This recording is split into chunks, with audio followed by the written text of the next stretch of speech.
Assalamualaikum warahmatullahi wabarakatuh. Alhamdulillah, alhamdulillahilladzi arsala rasulahu bil huda wa dinil haqq liyudhhirahu 'ala ad-din kullihi wa kafaa billahi shahida. Asyhadu an la ilaha illallah wahdahu la syarika lah wa asyhadu anna Muhammadan 'abduhu wa rasuluhu la nabiyya ba'dah. Allahumma shalli wa sallim ala sayyidina Muhammad wa ala alihi wa sahbihi wa man tabi'ahum bi ihsanin ila yaumil qiyamah, amma ba'du. Yang kami hormati Gubernur Provinsi Kepulauan Riau, yang seperti kata lagu Krisdayanti, tinggal menghitung hari, tetapi kita doakan terutama dengan dukungan P3 ke depan, beliau bisa melanjutkan kepemimpinan yang Pak Gubernur ini termasuk yang rajin saya bertemu Pak Gub ya. Mungkin dalam setengah tahun ini sudah lebih 3 kali kita bertemu dengan Pak Gubernur dalam berbagai acara yang menunjukkan perhatiannya kepada P3 juga luar biasa, dan insya Allah ini akan membawakan berkah tersendiri, termasuk menaikkan suara P3 berlipat-lipat di pemilu nanti. Karena ini yang penting bagi partai politik. Yang saya hormati Ketua Dewan Pimpinan Wilayah P3 Provinsi Kepulauan Riau, Pak Sarafuddin Alwan, bersama seluruh jajaran pengurus Dewan Pimpinan Wilayah, saudara sekretaris badan-badan otonom partai tingkat provinsi. Yang saya hormati para pimpinan partai politik yang hadir di tingkat provinsi Kepri. Yang saya hormati Kepala Kantor Wilayah Kementerian Agama Provinsi Kepri, Pak Amarwin dan jajaran. Yang saya hormati para pejabat pemerintahan di lingkungan TNI dan Polri maupun sipil di lingkungan Provinsi Kepri maupun para SKPD yang hadir, para bakal calon kepala daerah khususnya yang mendaftar melalui Partai Persatuan Pembangunan yang akan segera kita putuskan pada bulan Mei nanti, para hadirin sekalian, tamu undangan media cetak dan elektronik yang berbahagia. Pertama-tama saya ingin mengucapkan dan mengajak kita semua memanjatkan puji dan syukur kehadiran Allah Subhanahu wa Ta'ala, karena atas limpahan rahmat dan karunia-Nya serta kesehatan yang diberikannya kita bisa berkumpul di ruangan ini untuk bermuwajahah bil wujuh, bersilaturahmi dalam rangka pembukaan musyawarah wilayah kita yang keempat, menunjukkan bahwa Provinsi Kepri adalah provinsi yang relatif lebih muda dibandingkan lainnya, karena yang lain musyawarah wilayah sudah mencapai angka yang ke-8, sehingga ini menunjukkan bahwa Provinsi Kepri ini masih menyimpan harapan untuk P3 menjadi partai yang besar di masa-masa yang akan datang. Yang kedua, saya ingin memperkenalkan terlebih dahulu rombongan DPP partai agar kita satu sama lain saling mengenal, karena kepengurusan ini baru 6 bulan berjalan, sehingga nantinya siapa tahu kita bertemu di tengah jalan bisa saling bertegur sapa. Yang pertama saya perkenalkan, mohon berdiri Bapak Haji Mardiono, Wakil Ketua Umum Dewan Pimpinan Pusat Partai. Yang kedua, Ibu Hajah Hermalena, Wakil Ketua Umum DPP Partai. Ini orang Kepri juga, jadi sudah hafal dengan suasana di sini. Ibu Hermalena adalah Wakil Ketua Komisi 9 DPR RI bidang Ketenagakerjaan dan Kesehatan. Yang ketiga adalah Pak Ahar Sulaiman. Kalau ini sudah sangat terkenal, tetapi tetap saya perkenalkan sebagai Ketua DPP Partai. Yang selanjutnya adalah Saudara Kuyum Abdul Jabar, Wakil Sekretaris Jenderal bidang organisasi keanggotaan dan kaderisasi, yang punya gawe monitoring dan memastikan seluruh musyawarah wilayah terselenggara dengan baik, karena ini adalah gawe organisasi kita. Dan yang kelima adalah Saudara Arya Permanagraha, Wakil Sekretaris Jenderal DPP bidang aset Pak Gubernur, kita bikin bidang aset ini karena aset P3 itu begitu banyak. Bukan apa-apa, karena memang sejak masa Orde Baru banyak kita terima hibah, tetapi surat-suratnya belum pernah kita tertibkan. Nah, supaya nanti siapapun yang menjadi pengurus ini betul-betul mendapatkan satu inventarisasi yang baik, kita buat bidang aset ini untuk mensertifikatkan, kira-kira begitu, supaya tidak ada lagi perpindahan-perpindahan yang tidak dikehendaki di kemudian hari nanti. Dan partai ini betul-betul tercatat sebagai partai yang memang semakin besar, semakin hari. Tidak elok rasanya kalau di bumi tanah Melayu ini kita tidak mengawalinya dengan pantun. Jadi saya tadi iseng-iseng mencoba membuat pantun, karena kita berbicara apa yang tadi dimintakan oleh Ketua Wilayah soal keabsahan dan juga dibangunnya keyakinan agar tidak timbul keraguan terutama kepada bakal calon. Saya awali dengan satu pantun. Jangan main air jika takut basah, itulah hukum yang alami. Bila sudah ada muktamar yang sah, untuk apa disoal ini?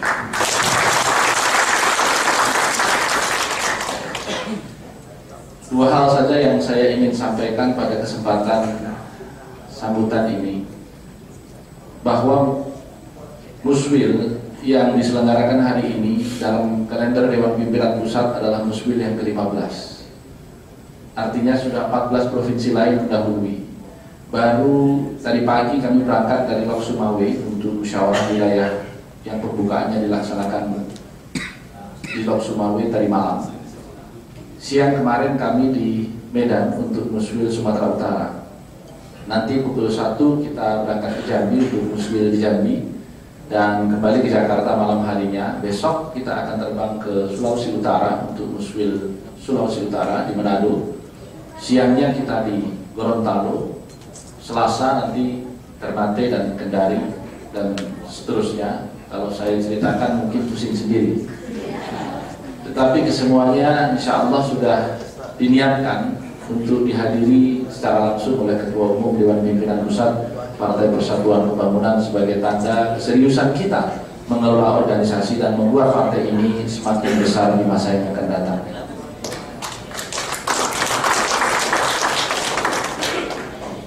Saya ingin mengangkat satu topik yang barangkali 1-2 hari ini cukup hangat diperdebatkan. Kalau berbicara keabsahan de facto dan de jure tidak perlu dipersoalkan. Karena kalau Ketua Wilayah Kepri Pak Sarafuddin Alwan yang profesinya pengacara sudah bisa membaca secara seksama, maka tidak perlu lagi provinsi lain yang lain meragukan. Kira-kira begitu. Kenapa saya ingin menyoal 1-2 hari terakhir? Karena ini kaitannya khusus dengan pemilihan kepala daerah yang akan digelar serentak pendaftarannya tanggal 26 sampai 28 Juli. Yang pada waktu pendaftaran itu Pak Gubernur masih menjabat sebagai gubernur.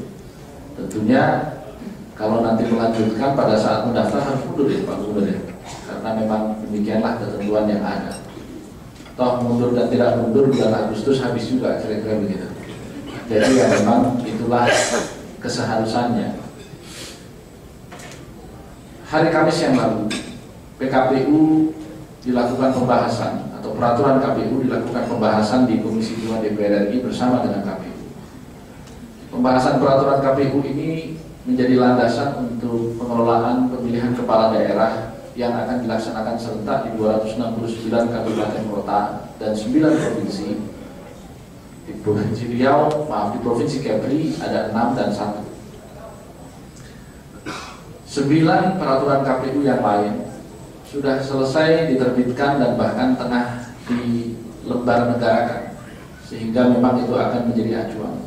Tapi satu peraturan masih membutuhkan pembahasan yang akan dilakukan pada pekan depan ini nanti. Tetapi pada rapat hari Kamis kemarin antara Komisi 2 dengan KPU tidak tercapai kesepakatan. Ini yang saya perlu sampaikan untuk tidak membingungkan kita semua yang mengikuti, karena kadang-kadang hari ini kalau membaca media kita pusing sendiri. Kalau kita melihat TV hari ini, selera penonton Metro TV dan TV One tentu berbeda. Kalau ingin atau pro KIH baca dan lihat Metro TV. Kalau pro KMP yang masih baca dan lihat TV One.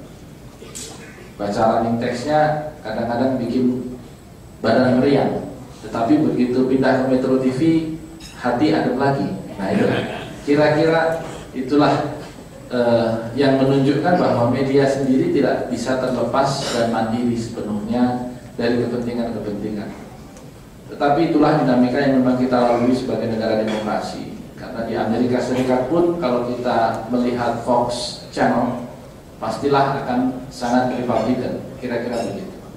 Jadi di mana-mana kurang lebih sama. Nah, di hari Kamis kemarin tidak tercapai kesepakatan atas perlakuan untuk pendaftaran kepada partai politik yang tengah dilanda dualisme kepengurusan atau sedang mengalami sengketa. Mengapa persengketaan ini menjadi harus diputuskan? Karena pasal 42 ayat 4 dan ayat 5 Undang-Undang 8 2015 tentang Pilkada mewajibkan pendaftaran itu disertai surat keputusan Dewan Pimpinan Pusat masing-masing partai politik. Jadi tidak seperti yang lalu-lalu hanya menyertakan tanda tangan ketua dan sekretaris pada tingkatan yang sama. Artinya untuk itu hanya tanda tangan Pak Alwan dan Pak Gatot. Bukan hanya demikian, tetapi harus menyertakan surat rekomendasi dari Dewan Pimpinan Pusat Partai.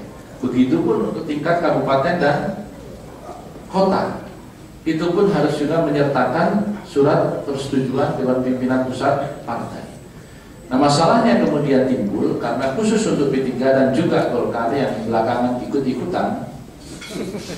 Jadi sekarang kita ini jadi imamnya Golkar. Kita ke kanan, mereka ikut ke kanan. Kita jadi topik pembicaraan 6 bulan, mereka tambah-tambah meramaikan begitu.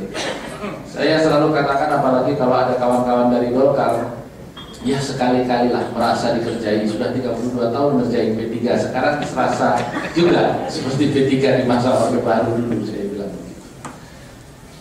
Ini ada persoalan karena di situ kemudian partai yang telah mendapatkan keabsahan kepengurusannya di tingkat pusat oleh SK Menkumham ini digugat di pengadilan. Saya ingin katakan dalam kacamata agama sebenarnya ada saudara-saudara kita di sebelah sana ini yang memang perlu kita ajak dan terus sadarkan. Karena saya ingin tegaskan kalau P3 de facto dan de jure, ya inilah Partai Persatuan Pembangunan. DPP hasil muktamar di Surabaya dan DPW yang hari ini melaksanakan muswil inilah P3. Tidak ada yang lainnya. Kalaupun mungkin di partai lain berbeda, ya silahkan di rumah tangganya masing-masing diurusi. Tetapi bagi P3 tidak ada yang berbeda dan ini harus dilihat sebagai sebuah kenyataan politik sehingga tidak membingungkan bakal calon yang barangkali berkepentingan. Nah, apa opsi yang kemudian kemarin tidak dicapai kesepakatan antara KPU dengan Komisi 2? Yaitu ada 3 opsi yang disampaikan untuk partai yang tengah berkonflik atau tengah dilanda sengketa di pengadilan. Opsi pertama adalah apabila sudah ada putusan pengadilan yang bersifat inkrah atau berkekuatan hukum tetap, maka itu yang dijadikan landasan apabila sudah terbit yang inkrah itu sebelum pendaftaran. Pada titik ini tidak ada persoalan. Karena kalau kita berbicara tentang kelanjutan, ya kalau belum inkrah berarti menggunakan surat keputusan Menteri Hukum dan HAM. Mengapa? Karena inilah yang sebenarnya dalam kacamata hukum disebut asas praduga keabsahan yang termuat di dalam pasal 67 Undang-Undang Nomor 5 Tahun 86 tentang PT-UN. Dalam bahasa hukum biasanya disebut van vermoeden rechtmatigheid dalam bahasa Belanda. Dalam bahasa Latin presumptio justae causa. Kalau pakai kaidah usul fikih, al aslu baqaun ma kana ala ma kana wal yaqinu la yuzalu bisyakk. Jadi segala sesuatu itu hukum kembali kepada asalnya sampai ada putusan pengadilan yang membatalkannya. Inilah asas praduga keabsahan. Sehingga kalau kemudian hari ini ada yang sedang melakukan gugatan, maka dia tidak membatalkan surat keputusan tata usaha negara. Dan ini termuat jelas ditegaskan kembali di dalam pasal 115 Undang-Undang Nomor 5 Tahun 86 tentang PT-UN yang menyatakan pengadilan hanya menindaklanjuti putusan hukum yang telah berkekuatan tetap. Teksnya bunyinya demikian. Kenapa saya hafal? Gimana gak hafal? 15 provinsi sudah kita jelaskan. Jadi sudah seperti kaset saja ketua umum ini menjelaskan. Tetapi tidak apa, karena diulang-ulang semakin tajam. Kemudian saudara-saudara sekalian, kewajiban pemerintah, kalaupun didesak-desak oleh pengacara yang di sebelah itu untuk segera melaksanakan, barangkali dia belum paripurna doktornya, mungkin harus mengambil postdoktoral di bidang hukum dan cukup tidak usah pergi jauh-jauh, berguru saja kepada Ketua Umum DPP Partai Persatuan Pembangunan. Mengapa? Karena di dalam Undang-Undang Nomor 30 Tahun 2014 tentang Administrasi Pemerintahan, Pasal 7 Ayat 2 huruf L, jelas tertulis pemerintah hanya berkewajiban menindaklanjuti putusan hukum yang telah berkekuatan tetap. Dan tadi saya katakan al-yaqinu la yuzalu bisyakki. Yang yakin itu tidak bisa digugurkan dengan yang meragukan. Apa yang yakin? Surat keputusan yang telah termuat di dalam Berita Negara Nomor 90 Tahun 2014 tentang kepengurusan Muktamar Surabaya. Apa yang meragukan? Putusan pengadilan yang belum memiliki kekuatan hukum tetap. Bahkan di dalam putusan tanggal 25 Februari tertulis di bagian akhirnya, yang barangkali pada kesempatan sebelumnya sudah saya bagikan, pengadilan menyatakan bahwa putusan hukum tanggal 25 Februari 2015 ini dinyatakan belum memiliki kekuatan hukum yang tetap. Karena para pihak menyatakan banding pada tanggal 28 Februari dan 2 Maret. Itu tertulis di dalam bahagian dari salinan putusan pengadilan yang ditandatangani oleh panitera. Pengadilan saja menyatakan demikian, bagaimana kemudian seorang pengacara mendesak-desak dilaksanakan? Opsi yang kedua setelah yang pertama tadi adalah opsi islah. Ini normatif karena memang inginnya kita dari dulu adalah islah, tetapi islah yang sesungguhnya, bukan islah yang ala kadarnya atau islah yang bohong-bohongan belaka. Bahkan secara terbuka saya sudah menyatakan silahkan selain posisi Ketua Umum dan Sekretaris Jenderal, mari kita bergabung. Kenapa? Karena kita membasiskan diri kepada anggaran dasar dan rumah tangga. Posisi Ketua Umum dan Sekretaris Jenderal, Ketua dan Sekretaris Dewan Pimpinan Wilayah, Ketua dan Sekretaris Dewan Pimpinan Daerah atau dahulu Dewan Pimpinan Cabang, adalah posisi yang hanya boleh ditempati oleh kader yang telah pernah menduduki sebagai pengurus harian selama 1 periode kepengurusan.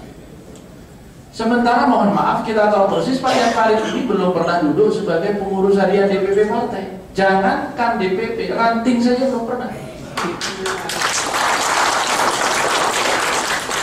Ibarat kata dirinya masih mu'alaf. Di mana-mana mu'alaf tidak ada yang begitu syahadat langsung mimpin jadi imam di masjid.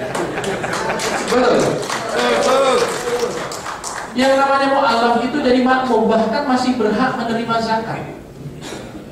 Jadi ini adalah mustahik, golongan penerima zakat yang masih wajib disantuni dengan pemahaman yang benar tentang anggaran dasar dan rumah tangga, karena imannya masih lemah tentang P3.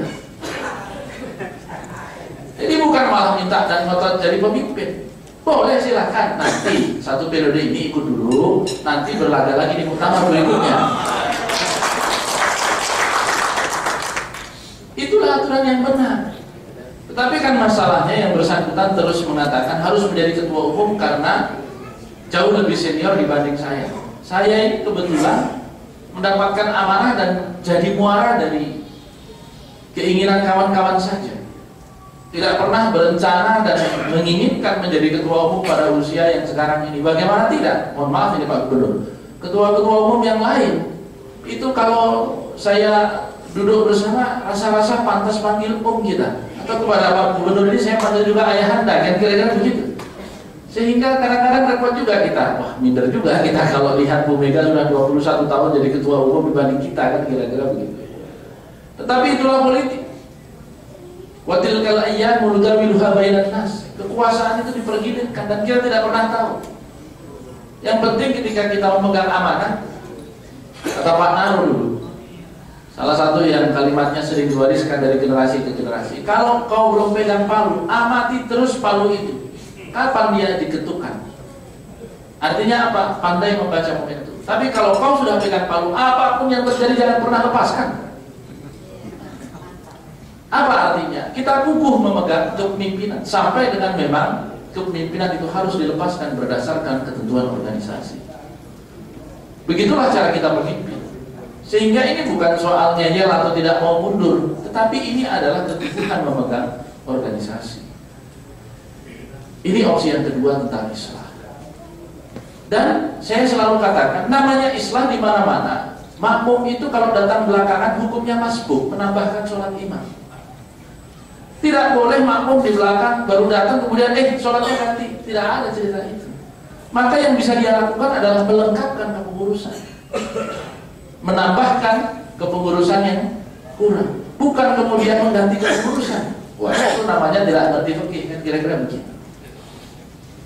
Padahal yang kita cari kebaikan. Dan Allah Subhanahu wa ta'ala dan Rasulullah sallallahu alaihi wasallam mengatakan, "May yuridillahu bihi khairan yufaqihu fid din." Barang siapa yang Allah itu menghendaki kebaikan kepada orang itu, dan kebaikan itulah yang kita cari, maka Allah akan memandaikan dalam urusan agamanya. Gitu. Ini opsi yang kedua. Nah, opsi yang ketiga ini yang kemudian bermasalah. Opsi yang ketiga yang disampaikan oleh Komisi 2 pada waktu itu, khususnya kawan-kawan di KMP. Sebenarnya malah saya menyebut KMP lagi dan KIH, karena semestinya bangsa ini tidak boleh terkotak-kotak oleh yang dua. Semestinya kita kembali bersatu setelah kontestasi kepresidenan ini untuk membangun bangsa ini menjadi lebih baik dan negara yang besar. Karena republik ini memiliki jumlah penduduk keempat terbesar di dunia, dan ekonomi kita masih di atas 10 besar dunia. Mestinya kalau seimbang pertumbuhan kita dengan pertumbuhan dunia, kita juga memiliki kekuatan ekonomi yang keempat terbesar di dunia.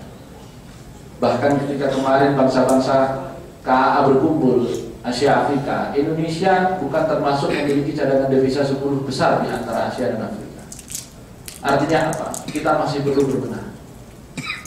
Saya terus terang cukup berinteraksi dengan Batam ini cukup lama, karena pada waktu penyusunan pertama kali Undang-Undang FTZ, sayalah yang membuat draftingnya ketika saya masih menjadi tenaga ahli di Komisi 5 DPR RI. Saya terus terang Pak Gubernur menyayangkan Batam yang tumbuh jauh di bawah potensinya, karena memang ada persoalan-persoalan di kemudian hari yang terlalu panjang kalau kita urai di sini. Tetapi ini hanya sekedar contoh bahagian dari betapa bahwa republik ini bisa menjadi lebih besar apabila kita bisa tumbuh sesuai dengan potensinya. Dan hal-hal yang terkait dengan politik semestinya yang sudah-sudahlah dan tidak dipanjang-panjangkan lagi, kira-kira begitu. Nah, kembali kepada opsi ketiga tadi. Opsi ketiga itu adalah dikatakan apabila tidak tercapai islah, maka digunakanlah keputusan pengadilan terakhir sebelum pendaftaran, tanpa menyertakan adanya putusan pengadilan yang bersifat inkrah. Saya ingin katakan ini sebagai sebuah contoh, yaitu jurisprudensi soal Patrialis Akbar, Hakim Konstitusi yang masih menjabat sampai hari ini. Saudara Patrialis Akbar pada tanggal 23 Desember 2013 dibatalkan posisinya sebagai Hakim Konstitusi oleh Pengadilan Tata Usaha Negara dengan Ketua Majelis Hakim yang sama, Saudara Teguh Satyabakti. Memang orang ini bermasalah. Waktu itu dibatalkan berdasarkan gugatan dari sejumlah LSM, karena yang bersangkutan berasal dari partai politik dan dianggap tidak melalui proses fit and proper sebagaimana kepatutan. Oleh Saudara Teguh ini dibatalkan, dan kemudian 1 tahun 2 bulan sesudahnya baru kedudukannya sebagai Hakim Konstitusi dikukuhkan melalui putusan Mahkamah Agung yang terbit pada tanggal 25 Februari 2015. Apa yang terjadi selama 1 tahun 2 bulan yang bersangkutan dibatalkan sebagai Hakim Konstitusi?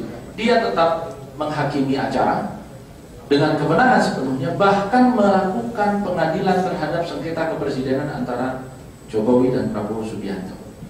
Tidak berkurang sedikit pun kewenangannya dengan pembatalan yang dilakukan oleh Pengadilan Tata Usaha Negara tingkat 1 dan tingkat 2. Mahkamah Konstitusi adalah lembaga yang ada di dalam Undang-Undang Dasar dan penafsir tertinggi dari konstitusi kita. Kalau dia saja memperlakukan putusan Pengadilan Tata Usaha Negara demikian, dan itu menjadi jurisprudensi, atas hal apa partai-partai politik yang barangkali mendapatkan perkara yang sama, saudara-saudara kita yang barangkali belum tamat belajar hukum itu, kemudian juga mendesak-desakan?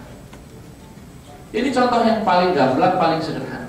Dan saya tahu sampai hari ini mereka tidak berani berdebat karena memang argumentasinya lemah. Saya bukan orang yang memiliki latar belakang pendidikan hukum, tapi kalau cuma argumentasi, rasanya yang dokter-dokter pun di sana kalah. Kenapa? Karena mereka tidak menggunakan hati, tetapi mereka menggunakan hasrat kekuasaan. Maka pada konteks ini marilah kita menggunakan dan mencermati persoalan ini dengan hati.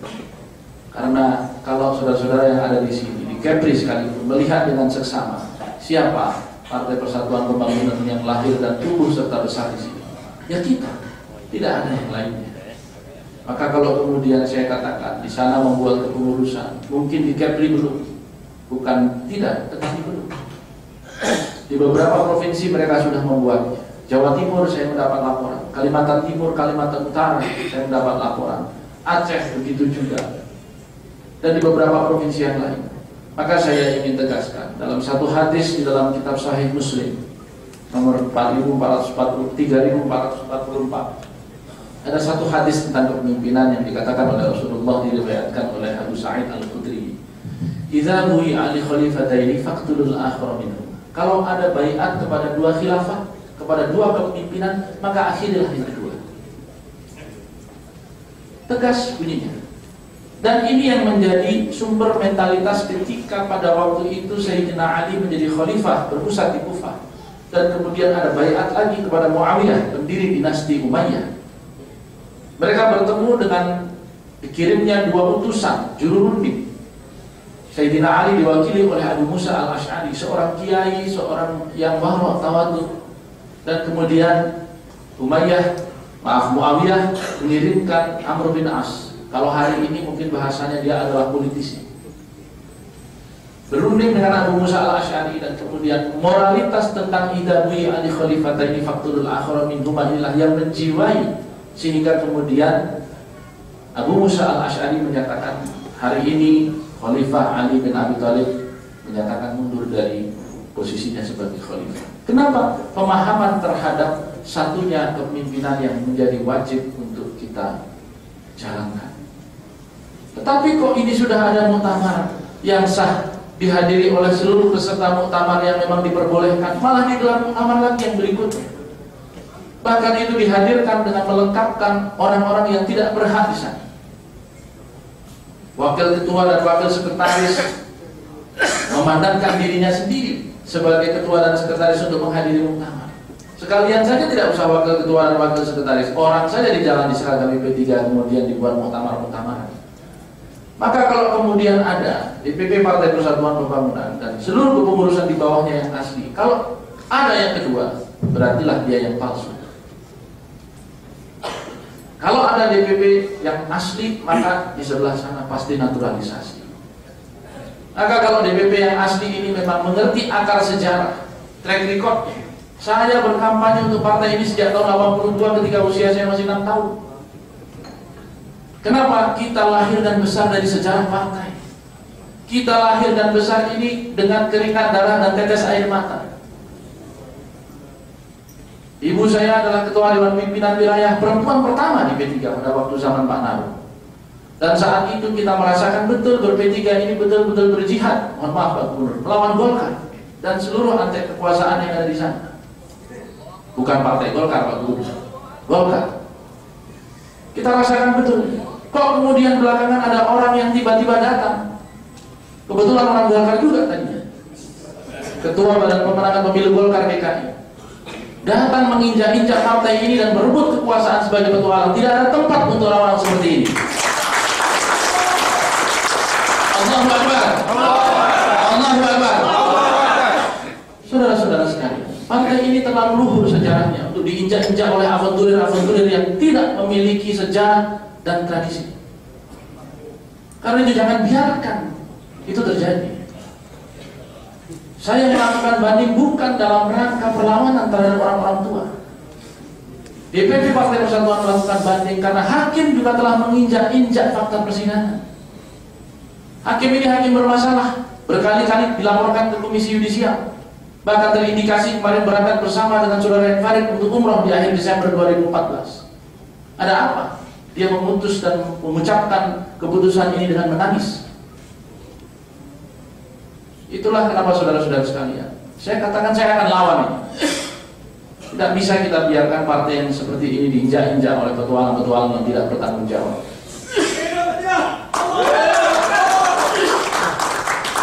Saudara-saudara sekalian, saya perlu tegaskan ini dengan bahasa yang tegas, lugas, dan jelas, ya. Karena ini partai besar. Kalau di Kepri hari ini hanya ada 2, saya katakan yang namanya jagoan itu kalah duluan. Nanti pada saatnya kita akan advance. 2019 kita bukan hanya 2 di sini, kita akan buat di sini minimal 10 kursi. Bagaimana caranya? Kita bekerja lebih cepat dibandingkan sebelum-sebelumnya. Dalam ilmu engineering kita dapatkan biasanya gaya F itu sama dengan M kali A, sama dengan massa kali percepatan. Mohon maaf yang memiliki latar belakang pendidikan sosial. Inilah ilmu dasar yang diajarkan kalau berbicara hukum Newton. F sama dengan M kali A. Gaya itu sama dengan massa kali percepatan. Barangkali M kita rendah, karena mohon maaf partai ini kebetulan tidak terlalu berlimpah biaya. Tetapi kalau kita mau membuat partai ini hebat, maka kita punya unsur A, percepatan. Kita bergerak lebih gesit dibandingkan partai yang lain yang barangkali lebih gemuk. Mereka sedikit bergerak sudah terasa. Kita harus berkali-kali bergerak untuk membuat yang lain lebih terasa. Partai Persatuan Pembangunan pada konstelasi politik 2014 mampu membalik peta politik nasional. Yang tadinya KMP begitu perkasa, begitu kita keluar mereka hancur lebur, tidak ada artinya. Artinya apa? Manuver kita membuat konstelasi politik nasional ini goyah dan goncang. Itu kita baru 39 kursi. Bayangkan 2019 kita buat partai ini 80 kursi dan baru akan kita membuat mereka berjejak ke kasus bagaimana P3 bekerja. Apakah itu mungkin? Tidak ada yang tidak mungkin dalam politik. Batas dari kemampuan politik adalah batas kemampuan kita sendiri. Selama kita merasa diri kita tidak berbatas dan kita terus bekerja, maka disitulah batas perjuangan kita. Karena itu saudara-saudara sekalian, ini dilakukan sejak pagi. Itulah kenapa Musfil kita 34 provinsi dicoba untuk digenapkan dalam 2 bulan. Diawali pertengahan Maret, diakhiri pertengahan Mei. Dan ini terus dilakukan dalam rangka mentransmisikan nilai-nilai perjuangan tanpa kecuali. Ini adalah dinamika yang ingin saya sampaikan tentang itu. Karena itu pada opsi yang ketiga ini kita sampaikan kepada KPU bahwa KPU hendaknya tetap mengambil keputusan berdasarkan independensi yang dimilikinya sebagai lembaga penyelenggara pemilu. Tidak tunduk kepada tekanan-tekanan di Komisi 2. Apalagi tekanan ini semua adalah pesanan. Jadi tidak perlu memperhatikan rekomendasi yang memang nyata-nyata melanggar undang-undang. Kita berharap KPU betul-betul bisa menggunakan hati nurani, akal jernih, dan legalitas formalitasnya untuk mengambil keputusan peraturan KPU yang sesuai dengan peraturan perundang-undangan yang berlaku. Pasti ada resiko. Pasti ada resiko. Seperti buah si malakama, dimakan ibu mati, tidak dimakan bapak mati. Tetapi itulah karena tidak ada tanpa resiko dalam perjuangan ini. Ini bahagian pertama yang ingin saya sampaikan tentang dinamika P3. Dan sekarang kita sedang dalam tahap posisi banding. Kita berharap di Pengadilan Tinggi TUN yang akan segera ada keputusan di bulan Mei atau Juni ini nanti ada keputusan yang lebih berpihak kepada kebenaran, bukan berpihak kepada bayaran.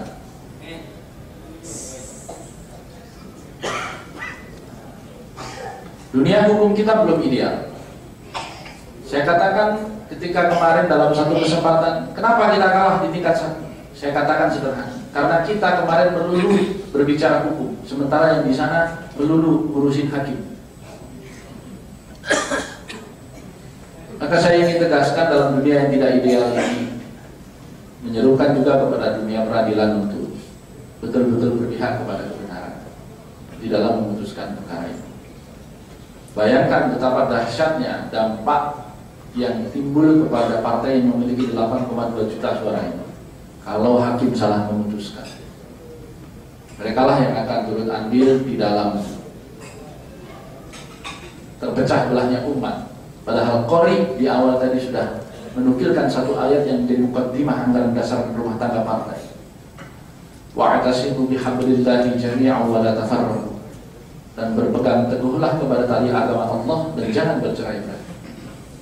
Wadhkuru ni'matallahi idh kuntum a'da'an fa'allafa baina qulubikum fa asbahtum bi ni'matihi ikhwana.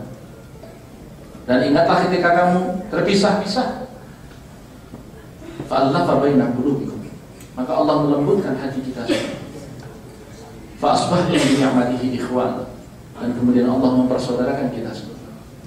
Nah, karena itu meskipun dalam nuansa ketegasan kita terhadap kawan-kawan yang barangkali belum memiliki kesadaran, yang bisa kita lakukan hanyalah doa.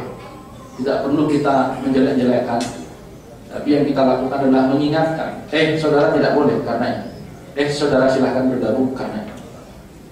Kita gunakan saja doa yang pernah dipanjatkan oleh Rasulullah ketika beliau berdakwah ke Taif, kurang lebih 60 kilo dari Makkah ke atas ke arah Yaman.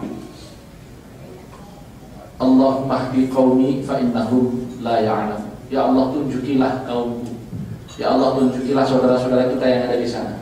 Fa innahum la ya'lam. Sesungguhnya mereka orang-orang yang tidak mengetahui. Kita doakan, semoga dengan pengetahuan mereka betul-betul akan kembali ke jalan yang benar. Saudara-saudara sekalian, bahagian kedua sedikit sambil menutup yang ingin saya sampaikan adalah visi dan misi pembangunan partai yang merupakan oleh-oleh dari Muktamar ke-8. 3 hal produk yang menjadi produk utama Muktamar ke-8, tentu ada produk-produk yang lain yang saya perlu sampaikan pada kesempatan ini. Yang pertama adalah perubahan nomenklatur partai di tingkat kabupaten kota dari DPC menjadi DPD, dan di tingkat kecamatan dari PAC menjadi DPC. Mengapa perubahan ini dilakukan? Untuk pembaharuan. Mengapa? Seperti life product cycle, seperti usia produk itu ada lifetime-nya, ada waktu edarnya. Maka ketika dia tidak ada perubahan, sebuah model akan terus mengalami penurunan. Ketika tidak ada inovasi, maka dia akan turun. Maka kita perlu inovasi. Kita rubah ini dengan semangat baru untuk melambangkan, memang tidak ada maknanya, tidak kemudian dirubah ketika langsung melompat kursi. Tetapi perubahan ini menunjukkan adanya perubahan semangat dan regenerasi yang luar biasa. Inilah keinginan kita. Produk yang kedua adalah perubahan konsolidasi partai yang semula dari bawah ke atas menjadi atas ke bawah. Dan ini dilakukan 6 bulan per 6 bulan. Sesudah muktamar, 6 bulan kemudian hari ini kita melaksanakan musda. 6 bulan dari hari ini maksimal kita melaksanakan musda di seluruh, begitupun di seluruh Indonesia. 6 bulan setelah musda nanti akan dilaksanakan muscap, sehingga bulan April 2016 seluruh pengurus kecamatan sudah baru. Dan yang keempat adalah 6 bulan sesudahnya kita melaksanakan musyawarah ranting, sehingga pengurus kelurahan pada bulan Oktober 2016 juga sudah akan baru. 2 tahun kita selesai, maka dalam kerangka RPJM, Pak Gubernur, bukan hanya rencana pembangunan jangka menengah yang pemerintah punya, tetapi P3 juga punya RPJM, rencana pemenangan jangka menengah. RPJM ini 2015 adalah tahun konsolidasi, 2016 dan 2017 adalah tahun kaderisasi, 2018 adalah tahun seleksi, dan 2019 adalah tahun kontestasi. Sehingga sebagai organisasi, sebagai partai politik, arah kita jelas. Bangunan-bangunan yang kita bangun tegas. Dan kalau semua nanti kita rangkul, dan saya yakin semuanya akan rekonsiliasi, maka kita berharap kita akan menjadi kaum sebagaimana disabdakan oleh Allah Subhanahu wa Ta'ala. Innallaha yuhibbul ladzina yuqatiluna fi sabilihi shaffa ka'annahum bunyanun marsus. Sesungguhnya Allah Subhanahu wa Ta'ala mencintai orang-orang yang berjuang di jalannya dengan rapih berbaris sebagaimana bangunan yang utuh. Maka kalau kita bersatu, insya Allah P3 akan menjadi lebih besar dibandingkan dengan hari ini. Target kita tidak muluk-muluk menjadi partai dengan posisi 4 besar di tahun 2019, tetapi tahun 2024 kita targetkan partai ini menjadi pemenang pemilu. Kenapa butuh 10 tahun? Karena tidak ada kemenangan yang datang tiba-tiba. Kalau dia datang tiba-tiba, dia juga akan pergi dengan cepat. Partai ini partai kader, 42 tahun sudah usianya, pemimpin datang dan pergi, tetapi organisasi kita harus betul dibangun yang rapi. Kata Sayyidina Ali, al-haqqu bila nizam yaghlibuhul batil binizam. Kebenaran yang tidak terorganisir, yang tidak memiliki nizam, akan kalah dengan kebatilan yang terorganisir. Apa yang kita perjuangkan adalah kebenaran. Kekuasaan kita buat dan kita raih untuk menjaga agama kita. Kalau partai-partai yang lain bisa mendapatkan kekuasaan dan posisi puncaknya, mengapa P3 tidak?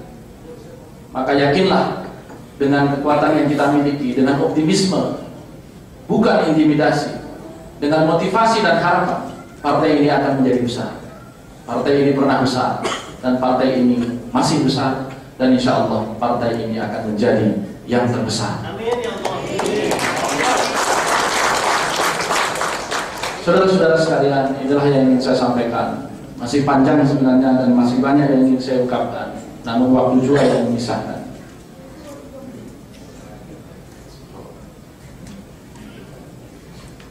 Ini kita dikasih pantun, tapi saya lebih mantap pantun buatan sendiri untuk mengakhiri. Kemumu di dalam semak ditaruh melayang selaranya. Kalaupun P3 saat ini sedang berbuah-buah, tetaplah sayang sesama saudara. Mengakhiri ini, limau merah di atas pohon tumbuh di Tanjung Uban. Jika boleh saya bermohon, maaf yang utuh jika ada salah ucapan. Demikianlah yang bisa saya akhiri, saudara-saudara sekalian. Dan dengan ucapan Bismillahirrahmanirrahim, nanti kita akan bergulung. Maka musyawarah wilayah keempat Partai Persatuan Pembangunan Provinsi Kepulauan Riau secara resmi saya nyatakan dibuka.